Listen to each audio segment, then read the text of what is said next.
대림절은 평강의 왕이신 예수 그리스도를 고대하면서 그 예수 그리스도께서 우리 가운데 임재하셔서 우리의 왕으로 다스려 주시는 그 하나님 나라가 도래하기를 소망하는 것입니다. 물론 지금도 예수님께서 다스리고 계십니다. 그런데 우리가 또 사람들이 그 예수님의 지배에 완전히 그 주권에 복종하지 않기 때문에 아직 하나님 나라가 우리들 가운데 완전히 이루어지지 못했습니다. 그것은 또한 하나님께서 주시는 세상이 줄 수 없는 평강이 그래서 우리 가운데 완전히 임재하지 못했습니다. 그래서 우리가 바로 그러한 예수 그리스도의 완전한 임재, 또 우리가 그 주님의 주권 안에 온전히 거하기를 소망하면서 주님께서 주신 하나님 나라의 평강을 소망하면서 주님 앞에 더욱더 가까이 나아가는 절기가 바로 이 대림절입니다. 예수님께서 평강의 왕으로 오셨다라고 할 때에 오늘 참 이렇게 혼란스러운 시대 속에서 정말 이 예수님께서 주시는 평강, 예수님이 평화의 왕, 평강의 왕이라는 것이 얼마나 우리의 현실의 삶에 있어서 정말 필요한 구원인가 우리가 그렇게 소망할 수가 있습니다. 요 며칠 있었던 일 때문에 사실은 많이 다들 놀라셨겠습니다만 저도 전쟁이 난 줄 알고 얼마나 놀랐는지 모릅니다. 실제로 우리가 생각하기에는 조금 좀 당혹스러울 수도 있지만 지금 전쟁 중인 나라가 있죠. 이스라엘이나 우크라이나나. 근데 이스라엘이나 우크라이나 외무부에서 한국이 여행하기가 위험하니까 조심하라고 그렇게 공지를 하는 그런 사태가 벌어졌습니다. 왜냐하면 계엄이라는 것은 전쟁이 났을 때에 발동되는 거예요. 전쟁이 없는데 전쟁이 났을 때 발동되는 계엄을 사태가 일어났기 때문에 실제로 전쟁이 난 것과 같은 그런 상황이 벌어지고 말았습니다. 다행히 하나님의 은혜로 큰 고비를 넘겨서 감사한 일입니다만 중요한 건 앞으로 그 후유증이 만만치 않습니다. 실제로 미국의 경제지 포버스에서는 그런 기사가 나왔습니다. 앞으로 이 계엄이라는 도박의 엄청난 빚을 대한민국 국민들이 5천만이 넘는 국민들이 앞으로 할부로 두고 갚아야 되는 그런 사태가 벌어졌다 이렇게 이야기합니다. 지금까지 우리가 수고하고 땀 흘리면서 40년 가까이 한 세대가 넘는 시간 동안 우리가 쌓아온 신용이 한순간에 무너져서 우리가 후진국, 독재국가와 내서나 일어날 법한 일이 일어날 수 있는 그런 예측 불가한 그런 나라로 전락해버리고 말았습니다. 그 모든 이유가 사실은 이제 자유민주주의의 가장 기본인 헌법과 법률의 질서, 법을 따라야 된다는 이 가장 기본적인 원칙이 무너졌기 때문입니다. 이런 사태 속에서 우리가 다시 한번 교훈을 받고 깨달아야 하는 것은 우리가 하나님의 법, 오늘 이제 생명의 성령의 법이라고 하는 하나님의 법을 따르지 않았을 때에는 어떤 결과가 초래하느냐. 물론 마음에 들지 않는 일도 있고 또 그런 답답한 일도 있습니다만 그렇다고 해서 헌법과 법률이 정한 절차를 따르지 않으면은 우리 사회의 기본적인 신뢰, 자유민주주의의 신뢰 자체가 무너집니다. 경제는 신용입니다. 신용이 무너지면 다 무너집니다. 그래서 우리가 그런 신용이 무너지는 그런 사태가 발생했습니다. 이런 사태에서 우리가 정말 생명의 성령의 법, 하나님의 법을 제대로 따르고 있느냐 우리 자신을 돌이켜볼 필요가 있습니다. 그래서 여기서 지금 누구 탓을 하고 무슨 탓을 하기 전에 우리가 하나님의 자녀로서 책임지는 자세에 서야 됩니다. 왜냐하면은 우리는 하나님의 자녀이기 때문에 예수 믿는 사람들은 하나님의 자녀예요. 하나님의 자녀 오늘라면 그것은 하나님 나라의 상속자예요. 예수님께서 하늘과 땅의 모든 권세를 가지시고 모든 것을 다스리신다. 우리가 그것을 믿습니다. 그런데 교회는 그 예수 그리스도의 통치를 대하는 예수 그리스도의 몸이에요. 그러면은 우리는 바로 그러한 예수 그리스도의 몸으로서 또한 하나님 아버지의 자녀로서 만왕의 왕 되신 예수 그리스도를 따르는 그러한 그리스도인으로서 이런 모든 사태에서 우리가 먼저 책임지는 자리에 서야 됩니다. 그래서 아브라함이 이제 기도를 할 때에 소돔과 고모라 성에 의인 10명이만 있으면은 주님 구원해 주십시오 그랬는데 그 의인 10명을 보시고 구원해 주십시오라고 했는데 소돔과 고모라에 그 의인 10명이 없어서 멸망하고 말았습니다. 그래서 우리가 과연 내가 그런 자리에 서는가? 예수님께서는 자기 책임이 아니신데도 불구하고 만왕의 왕이시기 때문에 말 그대로 모든 만물의 주인이시기 때문에 우리가 잘못한 것도 예수님이 다 책임지시고 십자가를 지셨습니다. 그게 예수님의 십자가예요.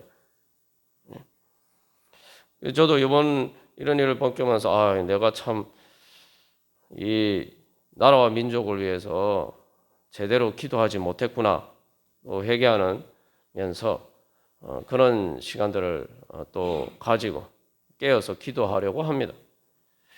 그래서 우리가 이런 상황 가운데서 다시 한번 정말 아브라함처럼 소돔과 고모라 성을 위해서 기도하는 아브라함처럼 우리가 정말 주님 앞에 서 있느냐, 정말 생명의 성령의 법을 따라서 하나님의 그 진리와 의를 따라서 우리가 그 책임을 다하고 있느냐, 우리가 돌이켜 보면서 다시 한번 우리가 깨어서 우리가 또 기도하면서 주님 이게 그래서 예수 믿는 사람들은 그렇게 기도해야 됩니다. 느헤미야가 그렇게 했죠. 느헤미야가 뭐라고 기도했습니까? 사실 느헤미야 책임도 아니에요.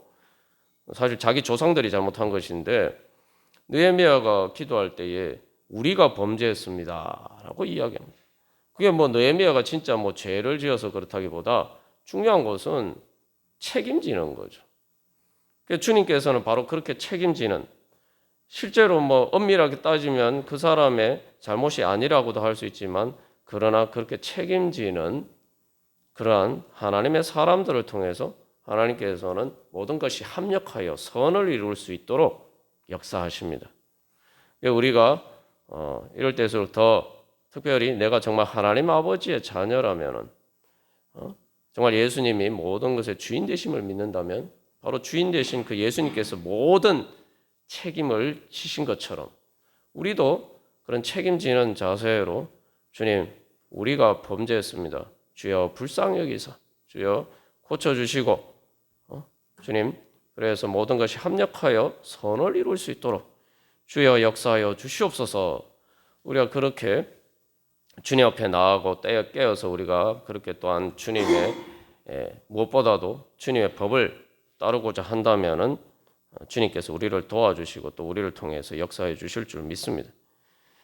그래서 여기서 이제 우리가 깨달아야 할 것은 헌법이나 법률을 세상에서도 헌법이나 법률의 절차를 어기면은 예상 못한 엄청난 파국적인 결과가 초래한다는 거예요. 근데 우리가 생명의 성령의 법, 성령의 인도하심을 따르지 않으면은 이런 사태하고는 비교할 수 없는 우리 삶의 파국이 내가 알지 못한 순간에 갑자기 불현듯이 닥칠 수 있다는 것을 깨달아 알아야 됩니다. 말 그대로 생명의 성령의 법이에요. 예수님 믿는 사람은 예수님을 따르는데 예수님이 주님이라고 고백하는 거 예수님의 주권에 따르는 거예요. 예수님의 주권에 따른다는 건 예수님의 생명의 성령의 법을 따라야 되는데 왜 그게 생명의 성령의 법이냐? 성령의 인도하심을 따르는 것이 내가 살 길이라는 거예요. 그 법을 안 따르면 죽는다는 거예요. 저 자신도 이렇게 보면은 성령님께서 이렇게 인도하시는 그 음성을 무시하고 설마 그렇게 해서 그래서 이 성령님의 인도하심과 내 생각이 이렇게 충돌이 될 때에 마치 아담과 하와가 하나님의 말씀에 비춰봤을 때 분명히 선악과를 먹으면은 너희가 그냥 죽는다고 말씀 안 하셨어요. 분명히 반드시 죽으리라 라고 말해요. 그런데 아담과 하와는 이제 뱀에게 속아서 이거 먹어도 괜찮겠지 이런 정도가 아니라 이거 먹으면은 내가 더 좋게 되겠구나 이렇게 하게 된단 말이죠. 그게 이제 사탄의 유혹이죠. 사실 이제 제 자신의 인생도 보면은 돌이켜 보면은 계속 어떤 그런 과정에 사실은 연속이 있어요. 그 가운데서 내가 정말 성령님의 인도하심에 아멘 하면서 순종하느냐. 내가 이거 꼭 순종해야 됩니까? 제가 보기엔 이게 더 좋은 것 같은데요. 그런 식으로 하다가 결국은 주님 앞에서 정말 내가 왜 그때 주님께 순종하지 않았나. 참 어리석었다. 이런 탕자처럼 그런 후회를 할 때가 많습니다. 뭐 크고 작든 계속 이제 그런 후회, 그런 경험들을 통해서 무조건 순종해야지. 순종하는 것만이 내가 살 길이다. 성령의 인도하심을 따르는 것만이 내가 살 길이다. 그런 교훈을 이제 계속 배워가면서 이제 성장하게 됩니다. 그래서 우리가 이제 이 구원의 믿음의 열매에 대해서 계속 나누고 있습니다. 믿음의 열매를 맺기 위한 방법이 뭐냐? 믿음의 열매는 구원입니다. 하나님 나라의 구원. 그래서 하나님 나라의 구원을 얻기 위해서 어떻게 내가 어떤 믿음을 가져야 되느냐? 한마디로 말하면 오늘 말씀이 보여주는 것처럼 내가 하나님의 자녀라는 믿음 속에서 살아야 돼요. 내가 하나님의 자녀. 하나님 아빠 아버지의 자녀라는 믿음을 가지고 살아야 됩니다. 그게 구원받는 믿음이. 그러면 내가 하나님 아빠 아버지의 자녀라는 믿음이 뭐냐? 이게 이제 구체적으로 그게 뭐냐? 실제로 우리에게 어떻게 적용되느냐? 이게 이제 중요하겠죠. 그래서 우리가 지난 계속 나눈 것처럼 하나님의 자녀가 된 가장 중요한 것은 성령을 선물로 받은 것이다. 성령을 선물로 받았다는 것은 하나님의 영, 예수 그리스도의 영을 받았다는 거예요. 예수 그리스도의 영이라는 것은 뭡니까? 하나님의 본질이에요. 그래서 성령 하나님이라고 해요. 성령 하나님은 성부 하나님과 성자 예수님의 동일 본질이신 성령 하나님이십니다. 하나님 또 영이시라고 이야기해요. 그러니까 뭡니까? 내가 하나님의 영, 예수님의 영, 그 성령님을 선물로 받았다는 건 뭡니까? 영이신 하나님과 똑같은 그 영적인 유전자 DNA를 가졌다는 거죠. 근데 문제는 이제 그 자체가 우리가 받은 것은 완전하죠. 근데 이제 그것이 어떻게 이제 발현되어 가느냐, 이제 이게 우리에게 이제 주어진 과제죠. 그래서 우리가 믿어야 될 것은 뭐냐면은 하나님 아버지의 자녀라고 믿는다면은 제일 먼저 내가 믿어야 될 것은 내가 성령을 선물로 받았다. 성령을 선물로 받았는데 그것은 내가 하나님과 같은 영적인 유전자를, 영적인 DNA를 내가 하나님께서 나에게 주셨다. 그걸 이제 성령의 처음 익은 열매라고 이야기해요. 내가 그런 놀라운 그러한 은혜와 능력을 내가 받았다. 그걸 믿어야 돼요. 하나님이 주시옵소서 주실 것이라고 믿는 게 아니고 분명히 첫 열매라고 그러죠. 내가 이미 그것을 받았다라고 믿어야 돼요. 내가 주실 것을 믿는다 이러면 하나님 안 주셨는데 내가 주님이 그러면 안 되면 주님이 안 주셔서 안 됐다 이렇게 하나님 핑계를 댄단 말이에요. 우리가 그렇게 하면 그 믿음이 아니에요. 믿음은 주님께서 주시는 걸 받는 거예요. 이미 주님께서 주셨는데 이건 내가 주님께서 주신 것을 받은 것을 어떻게 이렇게 잘 활용하지 하느냐, 내가 잘 활용하지 못한 데에서 내 믿음이 부족해서의 문제다 이렇게 생각해요. 그게 앞에서 말한 책임지는 자세라는 거예요. 전부 남 탓하고 그렇게 하는 게 아니라 이게 기본적으로 예수님 탓을 하는 게 아니라 하나님 탓을 하는 게 아니라 주님께서 다 주셨기 때문에 문제는 내 믿음이다. 그렇게 해야 돼. 그게 회개예요. 그래야 문제가 해결됩니다. 예수님은 자신이 잘못하지 않은 것도 다 자기 책임이다라고 그렇게 지고 가신 거죠. 예전에도 우리가 나눴습니다만 사람들이 막 그렇게 성경 보다 보면은 사실 여러분들도 뭐 그런 얘기겠지만 성경 보다 이해 안 되는 부분도 있고 막 그렇잖아요. 그럼 하나님 왜 이러지? 예를 들면 하나님 왜 선악과를 만들어 놓으셨지? 이런 질문부터 시작해 가지고 하나님 탓을 많이 합니다. 근데 거기에 대한 하나님의 대답이 뭘까요? 하나님의 대답은 겁니다. 그래 너희들이 내 탓을 하는데 너희들 왜 내 탓하느냐? 하나님 이렇게 말씀하잖아. 그래 너희들이 내 탓하니까 그래 내가 주인이야. 그러니까 내가 책임질게. 내가 네 아버지니까 네 책임질게. 그래서 예수님 십자가 지신 거예요. 그 주님 앞에서 우리가 그러면은 주님께서 다 그렇게 내 잘못도 다 주님 책임이라고 지셨으니까 이제 주님께서 나에게 그런 당신 자신을 전부를 주셨잖아요. 그러면은 이제 뭔가 문제가 있으면은 뭐 하나님 탓이나 다른 사람 탓을 하기 전에 주님께서 나에게 성령의 능력을 주셨으니까 내가 이 믿음으로 이 성령의 능력에 따라서 죄와 사망의 권세를 이기는 바로 그러한 능력을 주셨다. 이게 내 능력을 이게 잘 발휘하지 못하는 믿음으로 나가지 못하는 나에게 문제가 있다. 이렇게 출발을 해야 돼요. 그래야지 뭔가 문제의 해답이 보이는 겁니다. 다른 사람 탓하고 뭐 하나님 탓하고 하면은 뭐 문제가 해결이 됩니까? 이게 내 탓이다. 그러면 내 마음만 바뀌면 되는 거예요. 내 마음만 먹으면 바꿀 수 있는 거예요. 그죠? 하나님께서 우리에게 주신 은혜가 바로 그런 겁니다. 자, 그래서 하나님의 자녀라는 걸 믿는 건 바로 그런 믿음이에요. 자, 그런 믿음을 가지면 그 다음에 어떻게 우리가 믿어야 되느냐? 좀 더 구체적으로 살펴보면은 그런 믿음을 가졌으면 우리가 성령님의 인도하심을 받는 사람이 돼야 돼요. 다른 말하면 성령 인도하심을 따라서 예수님께 순종하는 사람이 돼야 돼요. 이게 믿음의 첫 번째. 그래서 여러분 이제 조금 이렇게 눈치가 빠르신 분들은 그 예배 부름에 지금 몇 주째 계속 그 말씀들을 보면은 전부 다 어떤 내용입니까? 순종에 대한 내용. 순종. 믿음이 뭐냐? 믿음은 순종이에요. 믿는다고 하면서 순종하지 않는 사람은 사실 믿지 않는 거예요. 믿음의 증거가 어디서 나타나냐? 순종하는 거예요. 제 자신도 보면은 성령님 인도하시고 뭔가 내가 잘못한 길로 가려고 할 때 깨우쳐 주시고 그런데 내가 거기서 불순종할 때가 생각보다 많습니다. 근데 지나고 보면은 결국 불순종한 이유가 뭡니까? 안 믿어서 그런 거예요. 안 믿어서. 주님께서 야 네가 이렇게 하지 그렇게 하면은 여러 가지 그런 안 좋은 일들이 생긴다. 네가 그렇게 가면 안 된다. 성령께서 말씀하시는데 뭐 안 믿으니까 제 마음대로 하고 결국 그것 때문에 많은 힘든 일을 겪게 된단 말이죠. 그래서 이 하나님 아버지의 자녀가 된다는 것은 그래서 그게 믿음인데 성령의 인도하심을 받았고 그것을 통해서 우리가 그 성령 인도하심에 순종하는 것입니다.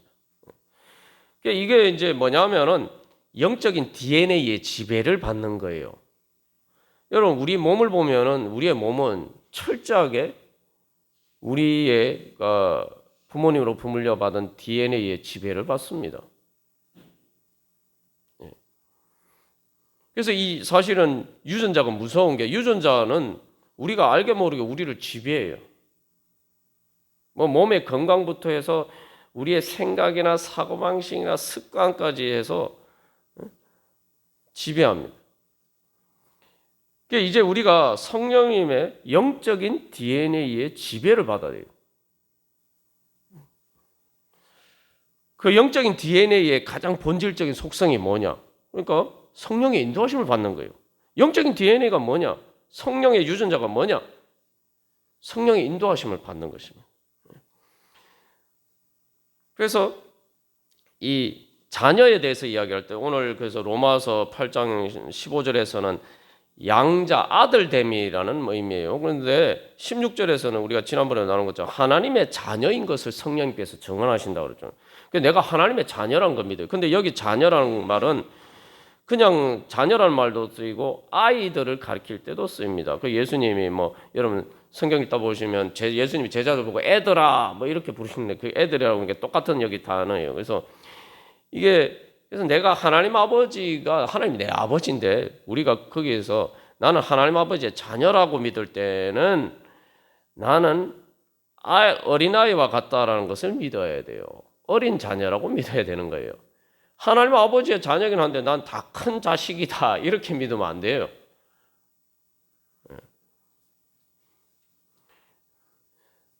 내가 하나님 아버지의 자녀, 하나님 아버지의 아들, 딸인데, 그런데 나는 하나님 아버지의 어린아이와 같은 자녀다. 그렇게 믿어야 돼요. 그게 예수님 믿는 겁니다. 자, 그래서 그러면은 여기 이제 테크나라는 이 용어가 쓰였는데, 이게 뭐 자녀라는 표현도 되고 아이라는 표현도 되는데, 이 말이 어디에 쓰였냐 하면은 특별히 이제 부모가 자녀에게 순종하라 할 때, 자녀들아 주 안에서 너희 부모에게 순종하라 할 때, 바로 그때 이제 쓰여 있는 단어죠. 그 자녀라고 해야 할 때는 가장 중요한 것은 자녀가 되려면은 부모에게 순종해야 돼요. 어린 자녀에게 가장 중요한 건 부모에게 순종해야 돼요. 그래서 세상에서도 미성년자 때는 친권이라는 거 있잖아요. 부모가 친권을 가지잖아요. 모든 법률 행위는 부모의 동의를 받아야 돼요. 미성년자.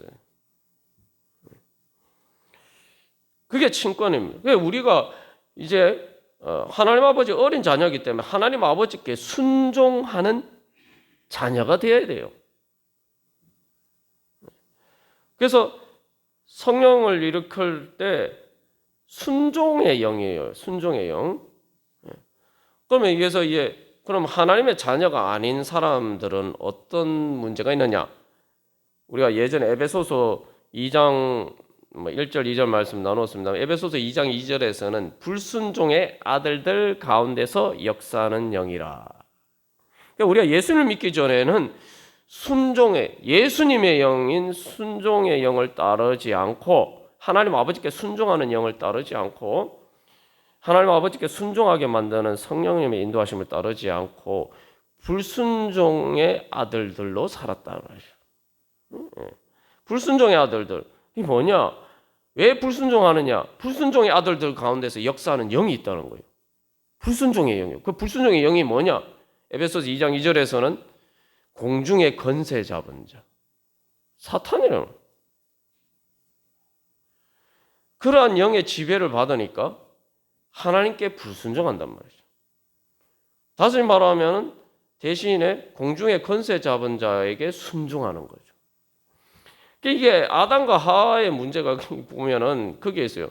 자기들이 하나님과 같이 데려가면 어떻게 보면은 다 큰 자식이 돼서 이제 하나님 아버지에게서 독립하겠다. 사실 이제 뱀의 유혹은 그겁니다. 너희 독립해. 너희들은 그래서 하나님과 같이 되어서 하나님 아버지에게서 하나님에게서 독립해. 너희들이 다 컸잖아. 뭐 이렇게 이야기하는 거예요. 그래서 독립한다고 독립했는데 이게 알고 봤더니 어떻게 된가? 하나님 아버지께는 불순종했는데 자기의 주체성을 위해서 나는 하나님께 순종하는 고 싶지 않다. 나는 주체성을 가지고 내가 내 삶을 내 마음대로 주관하는 그러한 하나님과 같은 존재가 되겠다라고 그렇게 이제 뱀이 그런 식으로 쏘겠죠. 그런데 결과가 어떻게 됐습니까? 뱀의 종이 됐어요. 하나님의 말씀에 불순종해서 자기 스스로 주체성을 가진다고 했는데 결과적으로는 하나님도 아니고 아담과 하와 사람도 아니고 뱀의 말에 순종하는 그런 존재로 전락하고 말았다는 거예요. 말 그대로 노예로 전락하고 말았어요. 죄와 사망의 노예로 전락하고 말았어요. 이게 이제 딜레마죠. 우리가 그래서 항상 깨달아야 해요. 내가 성령님의 인도하심에 하나님께 불순종하는 마음이 들 때마다 우리가 빨리 눈치를 채야 됩니다. 이거 지금 불순종의 아들들 가운데서 역사하는 영, 그래서 공중의 권세 잡은 자가 지금 나를 유혹하고 있구나. 그래서 나로 하여금 불순종의 아들들이 되게 만들구나. 하나님의 아들, 딸이 되어야 되는데 불순종의 아들들이 되도록 나를 지금 만들고 있구나. 내가 그렇게 딱 하면은 나는 하나님의 자녀가 되는 것을 버리고 사탄의 자식이 되는 그런 일이구나. 여러분 끔찍하지 않아요? 끔찍하잖아요. 사탄의 자식이 된다. 사탄의 자식이 대단히 이상한 괴상한 그런 거로 생각합니다만 하나님께 불순종하면은 우리는 나는 하나님 아버지의 자식이 아닙니다. 나는 사탄의 자식입니다. 스스로 고백하는 겁니다. 그냥 말로 고백하는 것들고 내 행동으로 고백하는 거예요. 여러분 한번 생각해 보세요. 왜 우리가 하나님 아버지의 그 존귀한 정말 주님께서 주신 성령의 유전자, 영적인 유전자, 그 엄청난 성령의 능력을 받고도 왜 그것을 제대로 누리지 못할까요? 내가 하나님이 날 하나님의 자녀로 불러주셨는데 내 스스로 자꾸 나는 하나님 아버지 자녀 아닙니다. 저는 불순종의 아들들입니다. 저는 그래서 공중의 권세 잡은 자를 따르는니다. 스스로 우리가 하나님의 자녀인 것을 부인하고 있으니 말로는 뭐 생각으로는 어떨지 몰라도 실제로는 그렇게 부인하고 있으니 어떻게 하나님 아버지의 자녀가 되겠습니까? 어떻게 내 안에 있는 그 영적인 유전자가 발현이 되겠습니까? 그 영적인 유전자가 발현이 돼도 자꾸 우리가 그런 불순종을 통해서 그걸 가로막고 있는 거죠. 억누르고 있는 거죠. 그러니까 오늘 말씀에 성령이 말할 수 없는 탄식을 우리를 위해서 기도하십니다. 나의 인도함을 따르면은, 성령님의 인도하심을 따르면은 하나님께서 주신 예수님을 통해서 이미 다 예비하신 그 놀라운 은혜와 축복을 그렇게 누리면서 그렇게 행복하게 살 수 있는데 왜 저렇게 불순종하면서 그렇게 스스로 고난을 자초하면서 그렇게 힘들게 사는 우리의 모습을 보고 성령님이 탄식하신다. 이 탄식이라고 얘기하는데 이 탄식이란 말은 이스라엘 백성들이 노예 생활할 때 출애굽 그 애굽에서 이집트의 바로 밑에서 노예 생활할 때에 괴롭잖아요. 노예로 사니까 괴롭잖아요. 그러니까 탄식이 너무 괴로워서 부르짖었다 하는데 그걸 이제 사도행전 7장에서 스데반은 탄식이라고 해요. 그 탄식이 여기 오늘 로마서에 나오는 탄식과 똑같은 단어입니다. 삶이 힘들다고 하면서 성령님께서 은혜 주시려고 이미 모든 선물을 주셨고 또 성령님께서 인도하시는데 그 인도하심을 따르지 않으니까 인생이 고달픈 거예요. 인생이 고달픈 거예요. 뭐 그렇게 생각하시도 아유 성령님의 인도하심을 따르면은 피곤한 일 많이 생기잖아요. 뭐 인간적으로 보면 그럴 수도 있어요. 그런데 성령님의 인도하심을 따르면은 제가 뭐 지난주에 말씀드린 것처럼 세상이 줄 수 없는 평강이 있어요. 세상이 줄 수 없는 행복이 있어요. 성령의 기쁨이 있어요. 하나님 나라의 기쁨이 있어요. 그러니까 세상이 살맛이 나는 거예요. 세상이 힘듭니다. 세상 사는 게 힘들어요. 그러나 그것을 이길 수 있는 그런 가운데서도 천국을 맛보면서 살 수 있는 은혜가 있습니다. 그런데 그런 은혜를 누리면서 살 수도 있는데 그런 은혜를 누리지 못하고 공고하게 마치 바로의 노예로 사는 것처럼 그렇게 죄와 사망의 종로로 타면서 사는 것을 보시고 성령님께서 답답하셔서 정말 또 성령님 우리 자신보다 우리를 더 사랑하십니다. 제가 예수님 만나고 보니까 가끔 막 힘들고 어려우면 이거 어떻게 하나님 날 이렇게 사랑하신다면 어떻게 날 이렇게 내버려 두실 수가 있습니까? 하나님이 야속하고 원망스러웠는데 예수님을 그래서 만나고 보니까 예수님이 나보다 내 자신보다 내 자신을 더 사랑하고 계시는 거예요. 그러니까 내 자신보다 내 자신을 더 사랑하시니까 내가 내 자신을 불쌍하게 여기는 것보다 성령님께서 더 불쌍하게 여기시죠. 그래서 내가 불쌍한데 아무도 내 불쌍한 걸 도와주는 사람이 없다. 알아주는 사람이 없다. 너무 외롭다.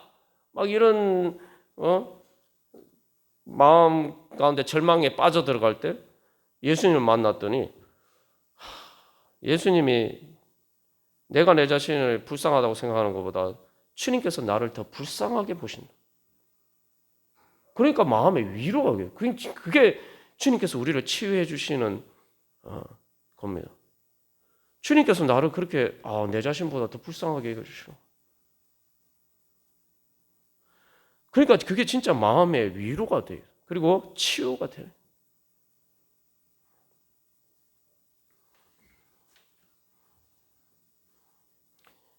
때로는 내가 내 자신이 정말 파국과 같은 그런 결과를 해서 내 자신도 탕자처럼 알지 못하고 막 그렇게 갈 때에도 내가 내 자신을 불쌍하게 여겨야 되는데도 불구하고 불쌍하게 여기지 않을 때에도 주님은 성령님은 나를 불쌍히 보시고 말할 수 없는 탄식으로 우리를 위해서 간구하신다.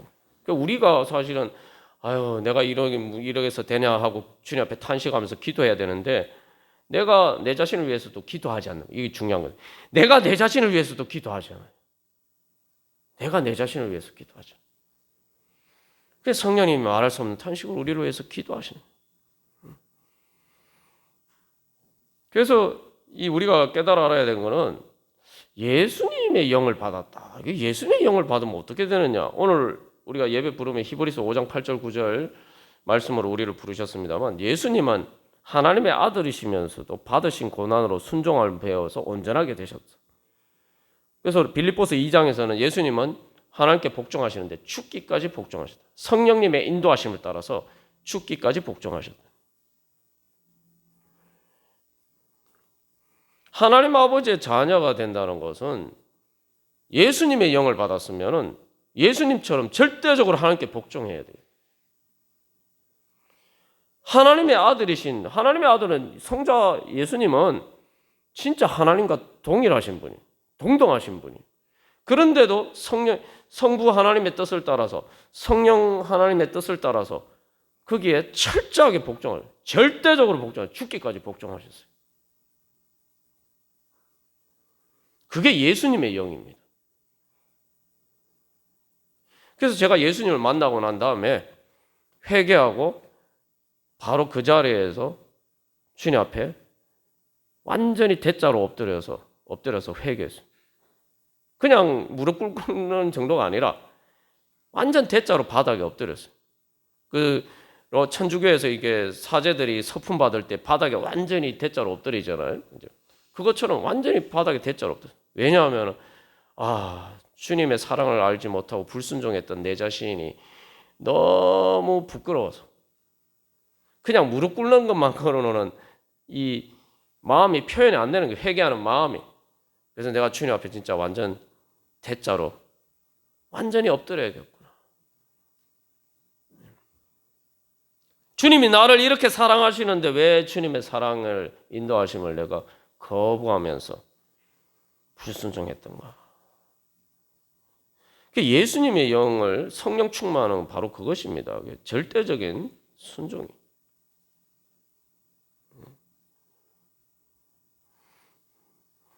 그런데 예수님은 잘못하셔서 순종하셔야 됐습니까? 예수님은 우리를 위해서 우리가 불순종한 모든 책임을 네가 져라. 성부 하나님께서 하나님 아버지께서 예수님에게 말씀하시는 거예요. 야, 너와 내가 성령 하나님이 성삼위일체 하나님께서 만드신 인간들이 저렇게 불순종해서 저렇게 망하게 됐으니까 이제 우리가 책임져야지.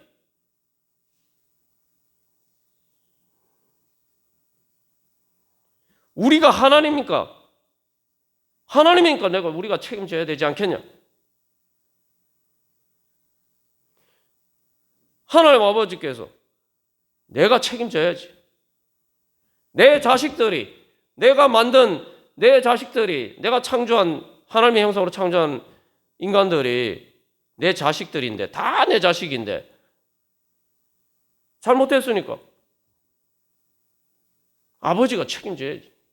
아버지는 내가 책임져야지.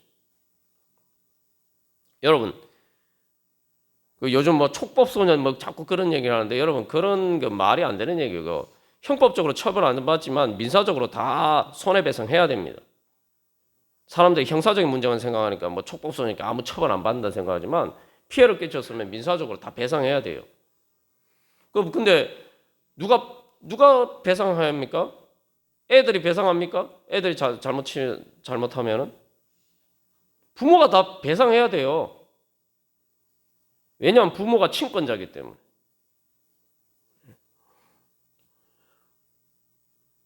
그래서 하나님 아버지께서 우리가 책임져야 내가 하나님 아버지니까 내가 책임져야지. 그래서 예수님께만 그러니까 네가 십자가를 져라 말씀하시는 거예요. 그러니까 예수님이 아멘 하고 그랬습니다. 제가 책임지겠습니다. 하나님 아버지의 뜻이 그러하시니 성령님의 뜻이 그러하시니 저희 인간들을 불쌍하게 여기시는 성령님의 뜻이 성령 하나님의 뜻이 또 그러하시니 주님 제가 아버지의 마음을 따라서 제가 다 책임지겠습니다. 그래서 예수님이 이 땅에 오신 거예요. 예수님 성탄절에 그래서 이 땅에 오신 거 아닙니까? 여러분 예수님 입장에서 우리가 한번 생각해 봅시다. 아버지가 야 아들인 예수님이 잘못하지도 않은 거를 가지고 야 쉽게 말하면 다른 자식이잖아요. 그래서 오늘 로마서 8장에 예수님 보고 맏아들이라 그런 거예요. 맏아들. 예? 여러분 여기 이제 여러분 예전에 이제 뭐 장녀고 또 장남이신 분들 계시겠습니다만 이런 거예요. 부모가 야, 네 동생들이 잘못했으니까 네가 좀 책임을 져야겠다. 그래서 아니 예수님 입장에서는 너무 야속한 거 아닙니까? 그래서 하나님 아버지 그냥 이 땅에 오는 것도 뭐 왕으로 오는 것도 아니고 구유에 나와가지고 나사렛에서 30년 동안 목소리를 하면서 고생하면서 살다. 그래서 예수님이 보시면 그래서 그게 우리가 그걸 공생에만 우리가 생각하면 예수님이 30년 동안 뭘 하셨습니까? 마리아와 요셉의 장남으로서 보면 예수님 동생들이 많아요. 왜 예수님이 공생에 30년 왜 30살 때까지 진작에 하시지 왜 30살 때까지 있다가 기다리셨다가 하셨나? 자식들 동생들이 다 커서 그죠? 다 이제 독립할 수 있을 때까지 키우느라고 쉽게 말해서 가장 노릇 하느라고 예수님 30살까지 기다리신 거예요.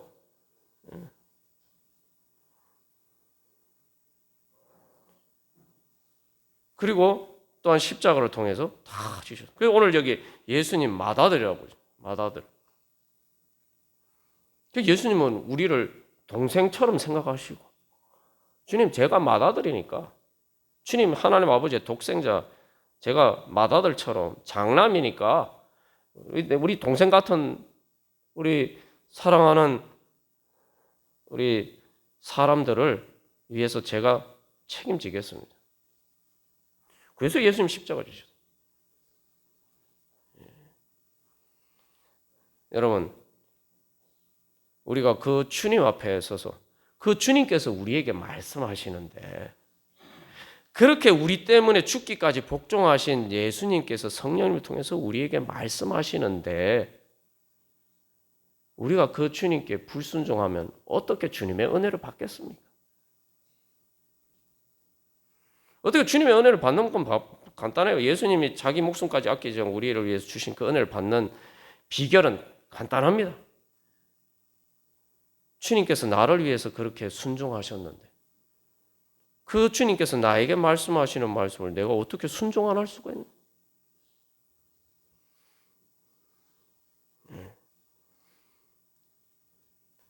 그 주님께서 나에게 말씀하실 때 그래서 예수님 우리 장남으로서 모든 책임을 다 지셔서 그래서 야 너희들이 잘 되려면 이렇게 해야 돼. 우리를 동생처럼 사랑하고 아끼셔서 그렇게 말씀하시는데 그렇게 말씀하시면 그 주님의 마음을 알고 아 그래요 주님 아멘 하면서 우리 순종하면 되는 거예요.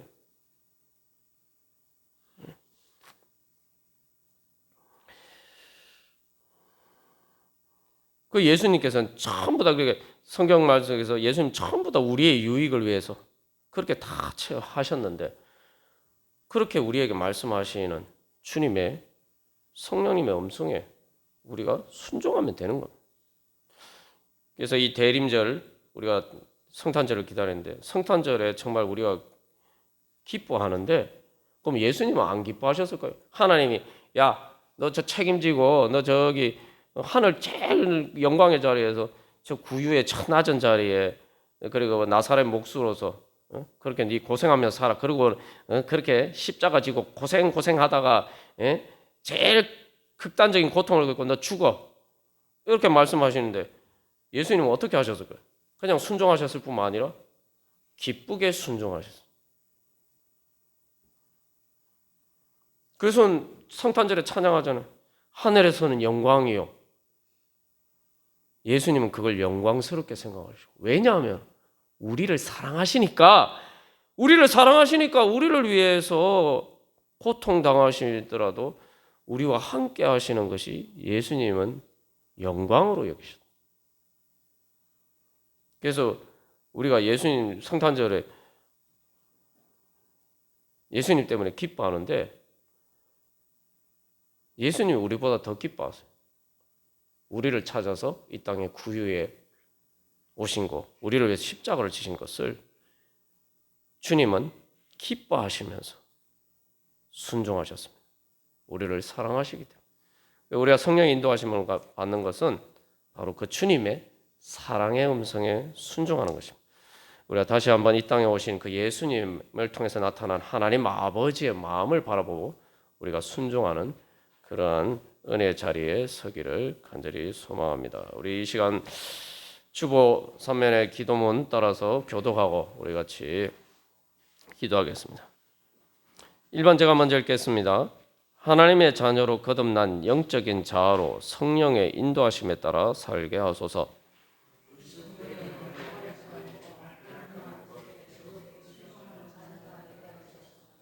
성령의 능력으로 저의 연약함을 도와주소서. 저를 위해 중보 기도하시는 성령님의 탄식을 따라 기도하게 하소서.